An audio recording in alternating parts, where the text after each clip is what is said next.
Hello everyone and welcome back to English by Nisa. In this video we are going to discuss a poem Accomplishments written by Elizabeth Ralph Mills. I have already uploaded the same video in English. In this video I am going to explain in Hindi. So before moving further, let us know about the author Elizabeth Mills. Elizabeth Mills एक professor है at the University of Wisconsin Law School where she teaches family law courses. She is a leading linguistic and legal anthropologist and a pioneer in the field of law and language. While her early research focuses on language, identity, and politics in Cape Breton Island in Canada. Her little research examined the language of US legal education. High publication include the language of law school, learning to think like a lawyer. ना आगे बढ़ने से पहले poem का title देख लेते हैं accomplishment.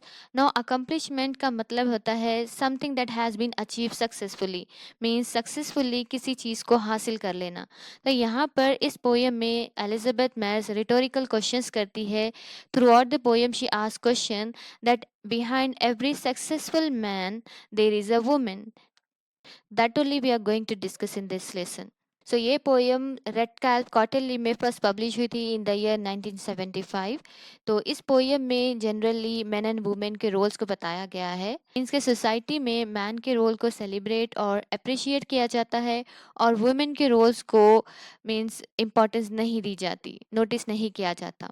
तो इस पोएम में एलिजाबेथ ने बताया है कि किस तरह मेन एंड वुमेन सोसाइटी के दो अलग अलग स्फेयर्स यानी कि अलग अलग एरिया को ऑपरेट करते हैं। अब वो दो स्फीयर और दो एरियाज कौन से हैं? एक तो है डोमेस्टिक और दूसरा है पब्लिक। तो वुमेन से ये एक्सपेक्ट किया जाता है कि वो घर की देखभाल करे, घर का काम करे और बच्चों को संभाले, और मेन से ये एक्सपेक्ट किया जाता है कि वो पब्लिक स्फीयर को संभाले यानी कि बाहर की ज़िंदगी को संभाले। और सोसाइटी मैन को वुमेन एंड फैमिली का प्रोवाइडर एंड प्रोटेक्टर मानती है, जो कि वुमेन और घर की ज़रूरतों को पूरा करने वाला होता है। और वुमेन का मेन रोल क्या होता है कि वो फैमिली और अपने घर की हिफाजत करे, उसकी देखभाल करे। तो यही सब एलिजाबेथ ने इस पोएम के थ्रू बताया है कि सोसाइटी में मेन के वर्क को सेलिब्रेट किया जाता है, लेकिन जो वुमेन का वर्क है वो इनविजिबल ही रह जाता है और वो अनपेड ही रह जाता है। Means no one appreciate her work. तो यहाँ पर इस पोएम के through she asked rhetorical question. Let's start the first answer. When Aristotle wrote his book When Milton Searched for Rhyme, did they have toddlers at knees requesting dinner time? तो यहाँ पर poetess question कर रही है कि who took care of their toddlers, जबकि यहाँ पर एरिस्टोटल अपने बुक्स को लिखने में मसरूफ थे और मिल्टन राइम सर्च कर रहे थे। तो अगर यहाँ पर उस वक्त वुमेन ना होती तो क्या कभी वो अपने वर्क में सक्सेसफुल हो पाते? Did they accomplish their work? Now, the next stanza, when Dante contemplated hell or Shakespeare penned a sonnet, did Junior interrupt to say his cake had a ketchup on it? Now, again यहाँ पर वो question करती है, जब डांटे hello के बारे में लिख रहे थे या शेक्सपियर अपने सोनेट लिख रहे थे, तो क्या उनके जूनियर यानी कि उनके बच्चे क्या वो उन्हें इंटरप्ट कर रहे थे? नो, क्योंकि यहाँ पर चाहे चिल्ड्रन हो या फैमिली का कोई मेंबर हो, जब भी उन्हें किसी चीज़ की ज़रूरत होती है तो women are there to help them. तो वो वुमेन ही है जो उनकी हेल्प करती है, उनकी ज़रूरत को पूरा करती है। बट यहाँ पर उस वुमेन के वर्क को इग्नोर किया जाता है, अननोटिस कर दिया जाता है। मगर जो मैन है उसके वर्क को दिखाया जाता है, उसकी सक्सेस को सेलिब्रेट किया जाता है। लेकिन उस मैन की सक्सेस के पीछे एक वुमेन है, उसको नोटिस नहीं किया जाता। अगर वुमेन इन चिल्ड्रन को नहीं संभालती तो वो उन्हें डिस्टर्ब करते रहते और वो अपना काम कभी भी पूरा नहीं कर पाते। They never accomplish their work. When Socrates was teaching youth and Plato wrote the Phaedo, were they the ones to clean the mess the children made with Play-Doh? तो अब यहाँ पर वो दोबारा पूछती है कि ये जो सॉक्रेट्स है वो जब यूथ को टीच कर रहे थे या प्लेटो अपनी फिडो लिख रहे थे, तो क्या वो अपने बच्चों के मेस को क्लीन कर रहे थे? नहीं, क्योंकि वो मेस को वाइफ ही क्लीन करती है। तो यहाँ पर अभी वुमेन के वर्क को अप्रिशिएट नहीं किया जा रहा है। If Edmund Burke had had to work on all his kids' evolutions, would he have had the time and the strength to speak on revolutions? तो यहाँ पर वो अगेन क्वेश्चन करती है कि अगर एक मैन, यहाँ पर वो एडमंड ब्रूक का नाम लेती है, क्या वो अपने बच्चों को नहलाने या उनका ड्रेसअप करते, तो क्या उनके पास इतना टाइम होता कि वो रिवॉल्यूशन के ऊपर बात कर सके? ज़िंदगी में ये काम कभी नहीं किए, क्योंकि वहाँ पर एक वुमन थी जो ये सारे काम कर रही थी।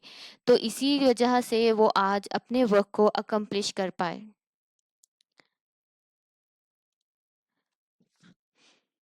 When Homer wrote his Iliad or Aesop told a fable, when they concentrated about whose turn it was to set the table, तो ये जो पर्सन है, ये जो सक्सेसफुल राइटर है, तो उन्होंने सक्सेसफुली अपने वर्क को लिखा।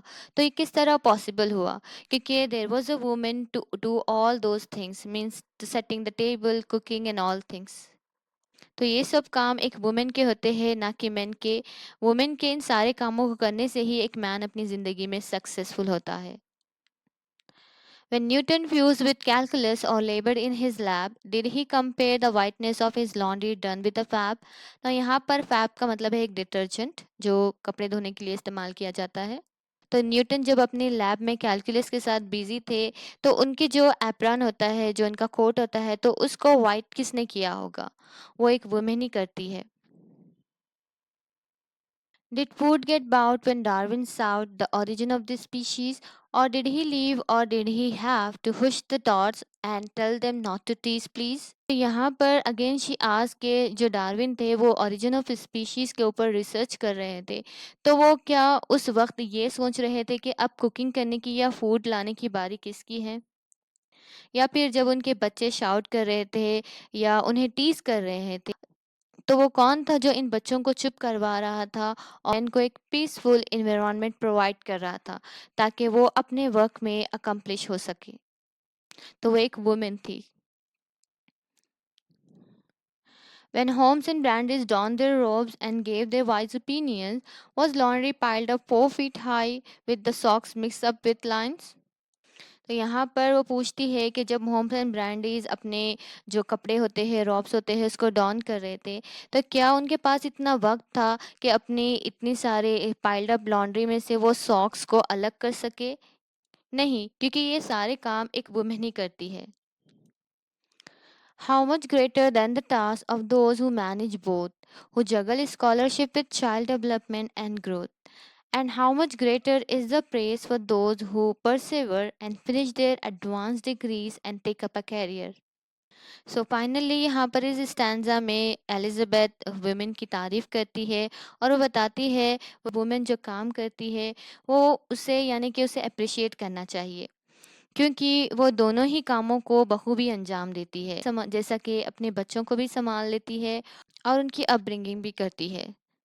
तो उनके इस वर्क को प्रेस करना चाहिए, उनके इस वर्क की तारीफ करना चाहिए, क्योंकि ये जो वुमेन है वो डिफ़िकल्टीज़ के बावजूद अपने काम को कंटिन्यू करती है and without being paid, and अपनी डिग्रीज़ को कंप्लीट करती है और अपना एक करियर बनाती है। So this is all for today's video, the poem Accomplishments. I hope it would be helpful for you. Stay tuned for more videos and thanks for watching.